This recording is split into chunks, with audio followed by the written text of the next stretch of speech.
Hello all, ఈ రోజు మన నెవర్ ఎండింగ్ టేస్ట్ ఛానల్లో ఎంతో మందికి ఇష్టమైన రెసిపీ చికెన్ లెగ్ ఫ్రై. ఇంకెందుకు లేట్, సబ్స్క్రైబ్ చేసుకోండి. రెసిపీ స్టార్ట్ చేద్దాం. ఫస్ట్లీ ఒక మిక్సింగ్ బౌల్లో 2 స్పూన్స్ కారం, 1 spoon salt, 1 spoon chicken masala or tandoori masala, 1 spoon ధనియాల powder, 1 spoon jeera powder, 1 spoon home made ginger garlic paste and half lemon పిండి. నెక్స్ట్ ఒక 100 గ్రామ్స్ కర్డ్ వేసుకొని మసాలా బాగా మిక్స్ చేసుకోవాలి.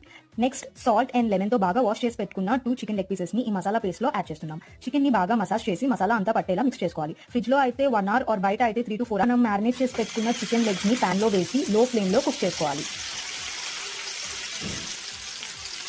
ఒక 5 minutes కుక్ అయిన తర్వాత ఒక 3 to 4 గ్రీన్ చిల్లీస్ మిడిల్ కి స్లిప్ చేసి అందులో వేసుకోవాలి. నెక్స్ట్ నేను ఇక్కడ ఫ్లేవర్ కోసం కరివేపాకు యాడ్ చేశాను. 5 minutes కుక్ అయిన తర్వాత మనం చూసుకొని 2 సైడ్లో తిప్పుకుంటూ ఫ్రై చేసుకోవాలి. మీకు మిడిల్లో చికెన్ ఎక్కడైనా చికెన్ ప్యాన్ కి స్టిక్ అయిపోతుంది or డ్రై అయిపోయింది అనిపిస్తే ఇక్కడ నేను యాడ్ చేసినట్టు 1 teaspoon ఆఫ్ ఆయిల్ యాడ్ చేసుకోవచ్చు. 8 to 10 minutes లో ఫ్లేమ్ లో కుక్ చేసుకొని ఫైనల్ గా కొత్తిమీరతో గార్నిష్ చేసి ఆనియన్ అండ్ లెమన్ తో సర్వ్ చేసుకోండి. సింపుల్ ఇంగ్రీడియంట్స్ తో ఎంతో tasty chicken leg fry ready.